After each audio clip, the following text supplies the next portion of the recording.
Welcome back to the 100 Strong channel. This video is going to be on how to press and how to push press. So let's just cover the hand position first. I've done this in a past video, but we're going to do it again because it's very important. So see here, I'm going to come a bit closer. Look at my hand, where my hand is, and see how there's a gap there that I can fit my two fingers in between. We don't want that gap because see here, with that gap, my wrist is pushed back. So the wrist isn't in a good position. Flexing it into position isn't a good idea either because these flexor muscles will get tired and in about 30 to 45 seconds they'll just slip back into that position. So the way you fix that, oh, one more thing actually, see from that position also, when I do a press, I'm unstable above head, okay? So the easy fix is this. I'm gonna get a bit closer here.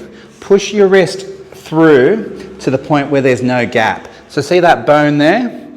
That bone there and this side of the kettlebell handle should be touching. No gap. Now, if that hurts your wrist and it digs into here, that's actually a good sign. So what you do is either A, get a pair of wrist guards, or B, just tough it up. Just like deal with the pain. It goes away after a couple of weeks. Maybe the nerves die off or something, I don't know. So, the next point, got that deep grip, the hips push forward and the elbow touches the hip. And the reason that is important, see from the side view here, is because I want to get a power transfer, especially on the push press, from my hip to above head. So watch here with my hips kicked out this way, see that gap there? That's just leaking energy. And long term, if you have that kind of technique, you'll never progress to lifting higher repetitions or heavier weights. So, one of the most common questions with that as well is, what about my back? Now, the answer is this, is your back doesn't always have to be neutral.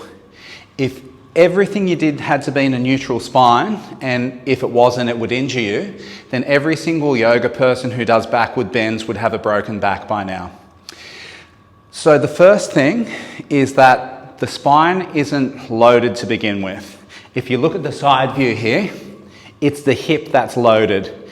And then the second thing to note is that even if it was loaded, the spine can take what you call sub-maximal loading. So that means a lighter weight for higher repetitions. I wouldn't recommend having your hips pushed forward like this if you were, say, I don't know, squatting some kind of insane amount. And I wouldn't, again, recommend having it in some kind of funky, weird position, deadlifting some kind of insane amount. But for presses, it's a relatively lightweight.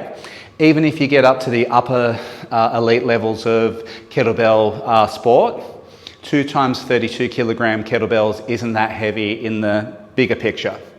So, that being said, you've got your deep grip, you've got your elbow, hips pushed forward, connecting to the hip. Now, a strict press, it helps to keep the quads tight. That way you know you're not bending your knees and all the power generated is coming from the shoulder.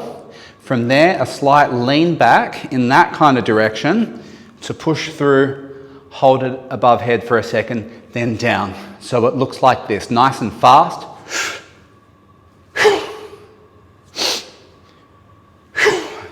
So that's a press. Now for the push press, here's a little test you can do first to test the stretch reflex. That's it. If you bend any further than that, you lose your elastic energy. So we just want that elastic energy there, that little rebound, and what that's going to do is give you a boost to lift a heavier kettlebell. So, see from here, a bump, and down. Hip connection, bump, pause for 1, 2, back to that position. And see now with this kind of relaxation and fluidity in my movement, hip, shoulder relaxed, bump, hold it into an aligned position, relaxed fingers and down. That's what allows me to get high repetition lifts or lift heavier. Do a couple of more. And let's give you a side view. Hip, bump, hip, up, down, bump, up. Breathe in, breathe out, breathe in, breathe out.